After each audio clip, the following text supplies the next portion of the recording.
Live. What's up, everybody? It's Dr. Garrett Wiegriff here at Pure Plastic Surgery at Miami, Florida. Come check us out at pureplasticsurgery.com. My name is Dr. Garrett Wiegriff. I am a double board certified plastic surgeon. What exactly does that mean? It means I hold 2 board certifications by the American Board of Medical Specialties. This is something you want to look into with your doctors. I'm board certified by the American Board of Surgery for general surgery, and then by the American Board of Plastic Surgery for plastic surgery. So when someone says they're board certified, you want to make sure you're actually verifying their credentials, that they're board certified in the specialty that you're going to be undergoing surgery. So just one thing to talk about, because here in South Florida we sometimes see a wide gamut of practitioners that are practicing plastic surgery that aren't really plastic surgeons. All right, with that out of the way, today we're going to be talking about what to expect for that first week after your breast augmentation. So, everybody does a lot of research when they go to get a procedure done, but not everybody knows the nitty-gritty details of what goes on that first week of recovery and what to expect from that. So, let's begin by kind of the most common types of breast augmentations we do and what planes we put those implants and what you can expect from your recovery. So I primarily do 2 different pocket placements for your implants, either submuscular, underneath your pectoralis muscle, or subfascial, which means just above your pectoralis muscle you have a layer of thick connective tissue called fascia. This is different than what people used to do when they did a subglandular breast augmentation, where they would just put it underneath the glandular tissue, the breast tissue. This is actually where we're putting the implant above the pec muscle but below the fascia. Both of those locations are shown to decrease the risk of capsular contracture. And so I just want to, talk about the difference between those 2 places, because there's some advantages and disadvantages for both places. So during the recovery phase, during that first week, breast augmentation really is not a super painful procedure. Most patients are able to manage it quite well, but for the patients that have the implants placed underneath their muscles, they always describe a feeling of tightness because that muscle is contracting around the implant, hasn't relaxed around it yet.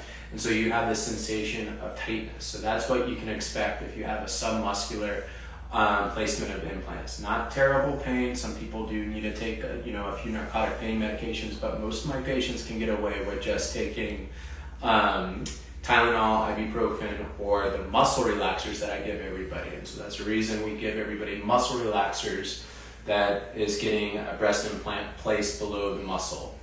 That relieves that feeling of tightness that they often have.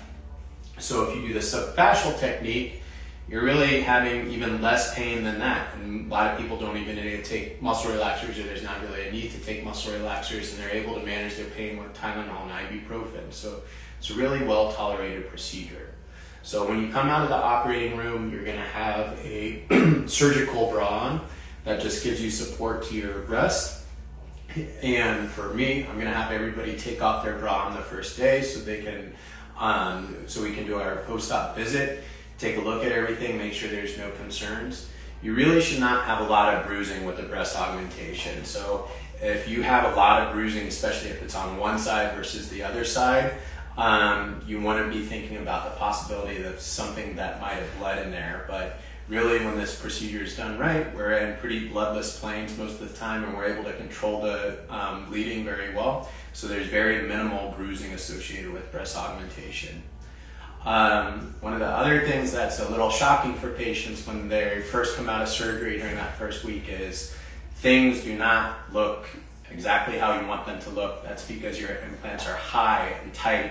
They're not perfectly round. They can often be square and boxy looking because we're stuffing a large implant into a tissue plane that was previously all stuck down, and your body needs to accommodate it, and it takes time to do that. So everybody goes through this phase of relaxing, their implants settle, they round out more, they soften.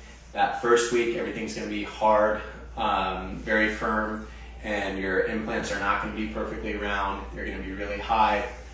And so these are all things that we expect the first week of surgery. And the following weeks after surgery, you really need to be cognizant of how your implants are settling. Sometimes one side settles a little faster than the other. Now we can do things to even out that settling process, including massage or wearing a band that goes over the implants to help them settle. So the other things you're going to want to do that first week after surgery, that first day after surgery, you're going to want to get up, walk around, decrease that risk of DVT. You're going to want to drink your fluids. I give all my patients antibiotics. You're going to want to take those antibiotics as instructed for that first week. And then people always talk about activity levels for breast augmentation, what they're able to do. I guess there's some doctors out there that are very fixated on you not lifting up your arms at all. I'm really not too concerned about that. No matter where I put your breast implants, you can lift up your arms, maybe not straight up to the sky, but you can always lift your elbow up at least to the height of your shoulder, so you can wash your hair, you can brush your teeth, you can do all your activities of normal daily living. And especially with the subfascial technique, there's really not any movement restrictions because there's not any muscles that are pushing down on the implants. So for my patients, that's really not a huge concern. You can do all your normal stuff. You're going to be able to take a shower within 48 hours after surgery. You have little steri strips on your incisions. Those stay on for 2 weeks, and then we switch over to a silicone product to help decrease the risk of hypertrophic scarring.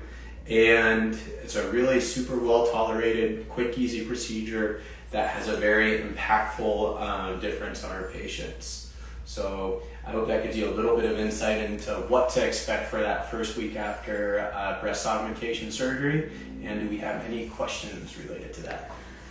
Do you only put the breast implant in one location or other various locations? So we talked about the two different pocket locations that I typically do, which is subfascial or underneath the muscle. In very rare cases with patients with like a tuberous breast or some other reason I need to, I might put it in a subglandular plane.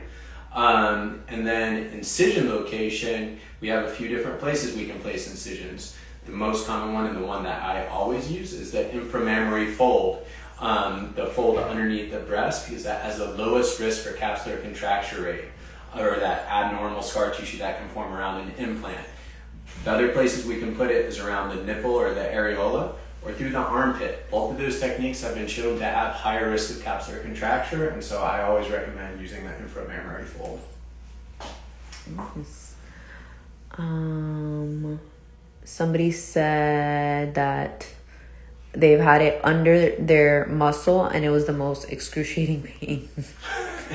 Well, that's also, it can be painful. So our pec muscles have what we call an avascular natural plane, where when your surgeon is doing the surgery right, you're able to elevate that pec muscle with very little trauma. You have to cut just a little bit of it along the bottom, but everything else is still attached to its normal attachments, and you're just able to basically bluntly dissect up the muscle and just using electrocautery for a small few perforating blood vessels that go through there. And when that's done properly, the pain is really not too bad. Sometimes when people are in the wrong plane or they're dissecting through the muscle the whole way up or splitting the muscle, it can be much more painful. So a lot of it comes down to surgical technique as well. All right, everybody, thank you for tuning in. Again, come check us out, Pure Plastic Surgery at pureplasticsurgery.com. We are in Miami, Florida. I am Dr. Garrett Wiegriff. Thank you for tuning in. I will see you next week.